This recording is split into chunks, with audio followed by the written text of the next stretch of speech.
brought to you by Sensodent K। बस back नहीं आया। SLS पैराफिन और दूध का करंट भी कौन? तो लाइफ का करंट ऑन? कुछ भी। तो ट्राई करके देख ले। Sensodent K toothpaste for sensitive teeth।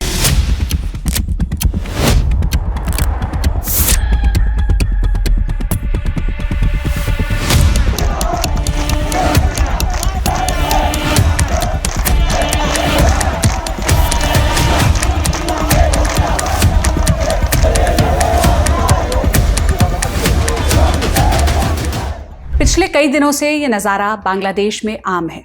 सड़कों पर तोड़फोड़, पत्थरबाजी और गोलीबारी हो रही है। हिंसा में 6 लोगों की मौत हो चुकी है, 100 से ज़्यादा लोग घायल हुए हैं। कई शहरों में फौज उतारी गई है। स्कूल और कॉलेजेस को अनिश्चित काल के लिए बंद कर दिया गया है। इस हंगामे की वजह क्या है? सरकारी नौकरियों में आरक्षण। प्रदर्शनकारी इसमें सुधार की मांग कर रहे हैं। इसी को लेकर प्रोटेस्ट शुरू हुआ था। धीरे धीरे ये प्रोटेस्ट हिंसक हो गया और अब स्थिति बेकाबू होती जा रही है। तो आज हम जानेंगे बांग्लादेश में आरक्षण विरोधी प्रोटेस्ट की कहानी क्या है, बांग्लादेश सरकार के किस बयान पर हंगामा मचा है और ये प्रोटेस्ट सरकार के लिए कितना खतरनाक हो सकता है। नमस्ते, मेरा नाम सोनल है और आप देखना शुरू कर चुके हैं लल्लन टॉप का अंतर्राष्ट्रीय प्रसंगों से जुड़ा रोजाना का कार्यक्रम दुनियादारी, जहां आज बात बांग्लादेश के प्रोटेस्ट की, जिसके केंद्र में आरक्षण व्यवस्था है।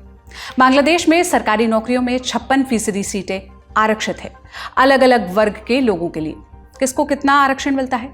सबसे ज्यादा 30% सीटें 1971 के युद्ध में शामिल लोगों के घर वालों के लिए आरक्षित है।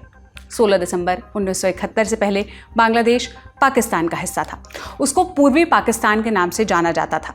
वहां पर शासन पश्चिमी पाकिस्तान से चलता था, जो आज का पाकिस्तान है। 1950 के दशक में पूर्वी पाकिस्तान में भाषा आंदोलन शुरू हुआ। पाकिस्तान सरकार उर्दू थोपना चाहती थी। इससे लोग नाराज थे। उन्होंने विरोध किया। सरकार ने विरोधियों को कुचलने की कोशिश की, मगर प्रोटेस्ट बढ़ता चला गया। इन विरोध प्रदर्शनों को आवामी लीग लीड कर रही थी। फिर 1970 का साल आया। पूरे पाकिस्तान में चुनाव हुआ। इसमें आवामी लीग को जीत मिली, मगर उनको सरकार की कमान नहीं दी गई, जिसके चलते पूर्वी पाकिस्तान में हिंसा भड़की। इसके बाद पाकिस्तानी फौज ने ऑपरेशन सर्चलाइट चलाया, पूर्वी पाकिस्तान में नरसंहार किया। आवामी लीग के नेता शेख मुजीबुर रहमान को भी अरेस्ट कर लिया। इसके बाद उनके साथियों ने मोर्चा संभाला। गुरिल्ला फौज मुक्ति वाहिनी के नेतृत्व में लड़ाई लड़ी। भारत ने उनकी मदद की, मिलिट्री और डिप्लोमेटिक सपोर्ट दिया। जब दिसंबर 1971 में पाकिस्तान ने भारत पर हमला किया, तब भी सेना भेजी। आखिरकार 16 दिसंबर 1971 को पाकिस्तानी फौज ने ढाका में सरेंडर कर दिया। इस तरह पूर्वी पाकिस्तान को आज़ादी मिली। नए मुल्क को बांग्लादेश के नाम से जाना गया। आज़ादी की इस लड़ाई में 2 धड़े थे। पहला धड़ा उन लोगों का था जिन्होंने मुक्ति वाहिनी के लिए काम किया। जंग के बाद उनको नायकों सा दर्जा मिला। उनके परिवार वालों को सरकारी नौकरी में आरक्षण मिला। हालिया प्रोटेस्ट की जड़ में यही आरक्षण है। दूसरे धड़े में वो लोग थे जिन्होंने मुक्ति वाहिनी की बजाय पाकिस्तान फौज का साथ दिया। यूं तो वो भी पूर्वी पाकिस्तान के स्थानीय निवासी थे, मगर आज़ादी के खिलाफ थे। उनको रजाकार कहा गया। इसका शाब्दिक अर्थ होता है वॉलेंटियर। बांग्लादेश में आज अधिकतर लोग यही कहेंगे कि रजाकार माने देशद्रोही। रजाकार का जिक्र आगे भी आएगा, क्योंकि अभी वाले प्रोटेस्ट में ये भी एक मुद्दा है। वैसे रजाकार शब्द आपने हैदराबाद रियासत और ऑपरेशन पोलो के संदर्भ में भी सुना होगा। इसकी कहानी हमने तारीख के एक एपिसोड में विस्तार से सुनाई है। उस एपिसोड का लिंक आपको इस वीडियो के डिस्क्रिप्शन में मिल जाएगा। फिलहाल हम बांग्लादेश की आरक्षण व्यवस्था पर वापस लौटते हैं। वॉर वेटरन्स के बाद महिलाओं और अल्प विकसित क्षेत्र से आने वाले लोगों का नंबर आता है। दोनों के लिए 10% सीटें रिजर्व्ड है। तीसरे नंबर पर मूल निवासी आते हैं। उनके लिए 5% सीटें आरक्षित है। 1% सीटें विकलांग लोगों के लिए आरक्षित है। इस तरह टोटल आंकड़ा हुआ 56%। यानी सरकारी नौकरियों की 100 में से 56 सीटें पहले से रिजर्व्ड है। जनरल कैंडिडेट सिर्फ 44% सीटों पर compete कर सकते हैं। बांग्लादेश में सरकारी नौकरी की चाह बढ़ रही है। ये प्राइवेट जॉब्स की तुलना में स्थायी और ज़्यादा सम्मानजनक मानी जाती है। जैसे जैसे बेरोजगारी का ग्राफ ऊपर जा रहा है, नौजवानों के लिए सरकारी नौकरी अंतिम विकल्प बनकर उभरा है। कोटा सिस्टम के विरोध की एक बड़ी वजह ये भी है। इसके खिलाफ पहला बड़ा प्रोटेस्ट 2018 में हुआ था। तब राजशाही यूनिवर्सिटी से आंदोलन शुरू हुआ। धीरे धीरे ये राजधानी ढाका और दूसरे बड़े शहरों में फैल गया। प्रदर्शनकारी छात्र पूरे मुल्क को जाम कर दिया था। उन छात्रों ने। फिर छात्रों का नया गुट सामने आया, उन्होंने प्रोटेस्टर्स पर हमले किए। इन हमलों का आरोप बांग्लादेश छात्र लीग BCL पर लगा। PCL प्रधानमंत्री शेख हसीना की पार्टी आवामी लीग का स्टूडेंट विंग है। जब सरकार पर दबाव बढ़ा, उन्होंने पूरा कोटा सिस्टम रद्द कर दिया। सरकार के फैसले के खिलाफ लोग अदालत गए। फिर 5 जून 2024 की तारीख आई। बांग्लादेश हाईकोर्ट ने 2018 के फैसले को अवैध करार दिया, पहले जैसा कोटा सिस्टम लागू करने के लिए कहा। बहुत सारे छात्रों ने इसका विरोध किया। कई हफ्तों तक प्रोटेस्ट शांतिपूर्ण चला। मामला नारेबाजी और रैलियों तक सीमित था, मगर 15 जुलाई को हिंसा भड़क गई। इसकी शुरुआत ढाका यूनिवर्सिटी यानी DU से हुई। बांग्लादेशी अखबार डेली स्टार की रिपोर्ट के मुताबिक बांग्लादेश छात्र लीग BCL के कार्यकर्ताओं ने प्रदर्शनकारियों के साथ मारपीट की। उन्होंने महिलाओं को भी नहीं बख्शा। ढाका यूनिवर्सिटी के बाद कई और कॉलेज में हिंसा हुई। फिर तो चेन शुरू हो गई।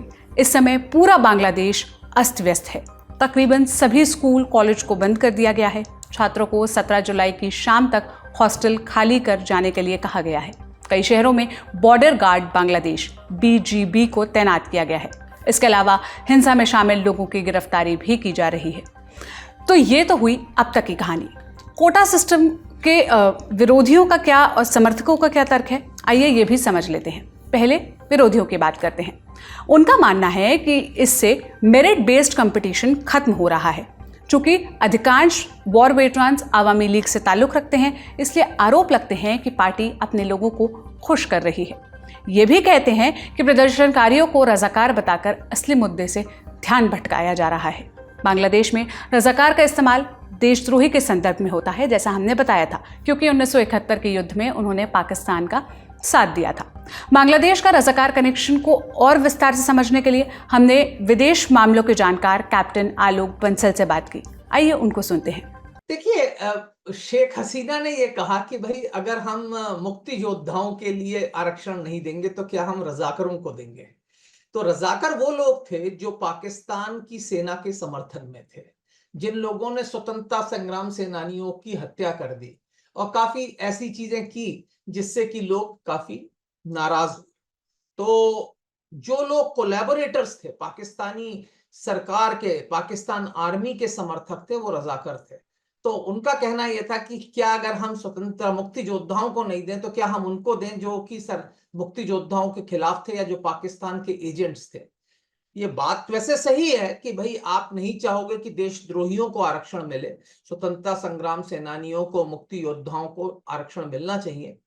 पर मेरा ये मानना है कि 50 साल से ज्यादा हो चुके हैं मुक्ति युद्ध को, तो इस आरक्षण को धीरे धीरे कम करने का प्रावधान होना चाहिए कि अगर 30% है तो अगले साल वो 29.5% हो जाए या 29% हो जाए। ये डिसाइड किया जा सकता है कि 0.25% कम होगा हर साल या आधा प्रतिशत कम होगा या 1% कम होगा। किसी भी आरक्षण को धीरे धीरे कम करना आवश्यक है, क्योंकि आगे चलकर एक ऐसा समय आना चाहिए कि जब सबके लिए सब कुछ खुला हुआ। अब कोटा सिस्टम के समर्थकों के तर्क समझ लेते हैं। उनका कहना है कि यह सिस्टम वॉर वेटरन्स के बलिदान को याद करने के लिए जरूरी है। दूसरी बात, नौजवान पीढ़ी अपने बुनियाद को भूल रही है।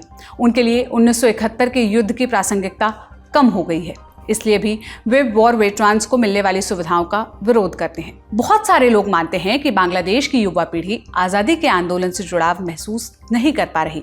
यह प्रोटेस्ट भी उसी का हिस्सा है। क्या आरक्षण विरोधी प्रोटेस्ट यहीं तक सीमित है या इसकी और भी कुछ वजहें हैं? देखिए, ये प्रदर्शन तो शुरुआत इसी से है। इस वक्त क्या है कि एक सरकार विरोधी तबका है जो सरकार के प्रति विरोध अपना जताने का कोई भी मौका जाने नहीं देता। अब जो छात्रों की बात है उसमें कुछ दम है, क्योंकि 30% आरक्षण, कुल 56% आरक्षण है इस वक्त, जिसमें 10% महिलाओं के लिए, 10% जो है जनसंख्या के औसत के हिसाब से विभिन्न जिलों के लिए, 5% एथनिक माइनॉरिटीज के लिए, 1% जो है डिसेबिलिटी वालों के लिए और दिव्यांगों के लिए, और 30% जो है स्वतंत्रता संग्राम सेनानियों के पुत्र और पौत्रों के लिए। मेरा व्यक्तिगत रूप से यह मानना है कि किसी भी आरक्षण को टेपर करने का प्रोविजन होना चाहिए। कोई भी आरक्षण हमेशा नहीं चल सकता। उस आरक्षण में कुछ ऐसा प्रावधान होना चाहिए कि वो धीरे धीरे कम होता जाए। जो 30% है वो अगले वर्ष 29.5% हो जाए या 29% हो जाए, और वैसे भी इस वक्त 30% आरक्षण एक बहुत बड़ी संख्या है और इसके दुरुपयोग की संभावना है। और मेरा ये मानना है कि अगर ऐसी स्थिति है तो कुछ मध्यस्थता निकालने की आवश्यकता होगी और सरकार को ये जो 30% है इसको शायद कुछ कम करने की आवश्यकता है और इसमें ऐसे प्रावधान लाने की आवश्यकता है कि जिससे ये जो आरक्षण है साल दर साल थोड़े थोड़े कम होते चले जाए, जिससे कि ये निरंतरता में नहीं बने रहे। दूसरी चीज ये समझनी चाहिए कि अब विपक्ष जो है उसकी हमेशा से ये मांग रही है कि जो बांग्लादेश में चुनाव हो रहे हैं वो निष्पक्ष नहीं हो रहे, और जैसा कि आप जानते हैं बीएनपी ने इस बार चुनाव में हिस्सा नहीं लिया। तो जो कोई भी मौका मिलता है, जो सरकार विरोधी तत्वों के द्वारा कोई भी प्रदर्शन होता है, उसमें जो विपक्ष है उसका पूरा समर्थन उसको मिलने लगता है, और वही चीज यहां देखने को मिल रही है। तो ये गंभीर समस्या है और मेरे ख्याल से सरकार को कोशिश करनी चाहिए कि छात्रों के साथ सीधा संघर्ष ना होकर इस समस्या का कुछ समाधान निकाला जाए। छात्रों के प्रोटेस्ट में अब विपक्षी बांग्लादेश नेशनलिस्ट पार्टी यानी बीएनपी भी शामिल हो गई है। इसके चलते विरोध प्रदर्शन और बढ़ सकते हैं। इस प्रोटेस्ट की तुलना 1950 के दशक में हुए भाषा आंदोलन से भी की जा रही है। वो भी यूनिवर्सिटी से शुरू हुआ था। इसी आंदोलन के बाद बांग्लादेश बनाने की मांग उठी थी। कोटा विरोधी प्रोटेस्ट शेख हसीना सरकार के लिए कितना गंभीर हो सकता है? क्या भारत को इससे चिंतित होने की जरूरत है? पहली चीज तो ये है कि ये जो प्रदर्शन है गंभीर तो है, क्योंकि ये भी आगे बढ़ सकता है, पर भाषा आंदोलन एक ऐसा आंदोलन था जिसका बांग्लादेश में व्यापक समर्थन था। इसका भी काफी हद तक छात्रों में समर्थन है, और लेकिन मुझे लगता है कि इस आंदोलन को डिफ्यूज करना सरकार के लिए आसान है। अगर वो कोटे में कुछ कमी करते हैं या कुछ ऐसे प्रावधान करते हैं कि कोटा धीरे धीरे अपने आप श्रिंक होने लगे और खत्म हो जाएगा कालांतर में, तो लोग मेरे ख्याल से प्रदर्शन उस तरीके से नहीं करेंगे। तो ऐसा होने के कारण ये संभावनाएं हैं कि इसको डिफ्यूज किया जा सके। लेकिन अगर डिफ्यूज नहीं हुआ और ये प्रदर्शन बढ़ते चले गए और बांग्लादेश नेशनलिस्ट पार्टी के कारण ये और बढ़ गया और शेख हसीना की सरकार की अस्थिरता आ गई, तो ये भारत के लिए बहुत बड़ा नुकसान होगा, क्योंकि आज की जो वर्तमान सरकार है वह एक राष्ट्रवादी सरकार है और उसके भारत के नेताओं से, भारतीय देश से, भारत से काफी अच्छे मधुर संबंध हैं। और मेरे ख्याल से ऐसे मधुर संबंध भारत और बांग्लादेश के बीच में 1975 के बाद कभी नहीं रहे। तो अगर ऐसे दौरान में अगर कुछ ऐसा हो जाता है जिससे कि शासन में अस्थिरता आ जाती है, सरकार बदल जाती है, तो ये भारत के लिए बहुत बड़ा झटका होगा, भारत के बिल्कुल हितों के लिए नहीं होगा। क्योंकि मेरा ये मानना है कि भारत के लिए बांग्लादेश की एक अहम भूमिका है, और अगर चाहे हमारा एक्ट ईस्ट पॉलिसी हो, लुक ईस्ट पॉलिसी हो या कोई भी पॉलिसी हो, भारत की विदेश नीति की जो कसौटी है वो बांग्लादेश है। अगर हम बांग्लादेश में सफल हैं तो भारतीय विदेश नीति सफल है, और अगर हम बांग्लादेश में ही फेल हो जाते हैं तो फिर भारतीय विदेश नीति असफल है। प्रोटेस्ट पर सरकार क्या कह रही है? सत्ताधारी आवामी लीग ने विपक्षी पार्टियों बीएनपी और जमात इस्लामी पर हिंसा भड़काने का आरोप लगाया है। 17 जुलाई की शाम प्रधानमंत्री शेख हसीना देश को संबोधित करने वाली है। इस पर बांग्लादेश के साथ साथ भारत की भी नजर रहेगी। तो यह था हमारा बड़ी खबर सेगमेंट। अब सुर्खियों की तरफ चलते हैं। पहली सुर्खी अमेरिका से है। 16 जुलाई को अमेरिकी मीडिया में एक सनसनीखेज रिपोर्ट छपी। खुफिया विभाग से जुड़े सूत्रों के हवाले से दावा किया गया कि ईरान पूर्व राष्ट्रपति डोनाल्ड ट्रंप की हत्या की साजिश रच रहा है, जिसके बाद जून 2024 में ट्रंप की सुरक्षा बढ़ाई गई। सुरक्षा बढ़ाने के बावजूद 13 जुलाई को उनके ऊपर गोली चली, जिसमें वो बाल बाल बचे। संदिग्ध हमलावर थॉमस मैथ्यू कुक्स को सीक्रेट सर्विस ने तुरंत मार गिराया था। तो क्या कुक्स का ईरान से कोई कनेक्शन था? अभी तक ऐसी कोई भी जानकारी नहीं आई है। ईरान ने रिपोर्ट पर क्या कहा? ईरान बोला, हम इस दावे का खंडन करते हैं, हमको बदनाम करने की साजिश हो रही है। हालांकि ईरान ने यह जरूर कहा कि कासिम सुलेमानी की हत्या के केस में ट्रंप पर मुकदमा जरूर चलाएंगे। Sulemani Islamic revolutionary guards core IRGC की कुर्द फोर्स के मुखिया थे और जनवरी 2020 में बगदाद में अमेरिका ने ड्रोन हमला कर उनको मार गिराया था। उस वक्त सुलेमानी को supreme leader Ayatollah Ali Khamenei के बाद ईरान का सबसे ताकतवर शख्स माना जाता था। अब आज की दूसरी और अंतिम सुर्खी की तरफ चलते हैं। ये रवांडा से है। पॉल कगामे ने राष्ट्रपति चुनाव जीत लिया है। उनको शुरुआती रुझानों में 99% से ज्यादा वोट मिले थे। फाइनल रिजल्ट 27 जुलाई को घोषित किया जाएगा। पिछले चुनाव में कगामे ने 98.8% वोट हासिल किए थे। कगामे पिछले 24 वर्षों से रवांडा के राष्ट्रपति हैं। उन्होंने रवांडा जनसंहार के बाद मुल्क को सामान्य बनाया। हालांकि उन पर मानवाधिकार हनन और निरंकुश सरकार चलाने के आरोप भी लगते हैं। देश दुनिया की और भी दिलचस्प और ज़रूरी खबरों के लिए हमारी नज़र बनी रहेगी। आप भी ललन टॉप के साथ बने रहिए। आज के एपिसोड पर आप क्या कहना चाहते हैं, अपनी राय कमेंट में ज़रूर बताइएगा। आज का दुनियादारी यहीं पर समाप्त होता है। शुक्रिया, शुभ रात्रि।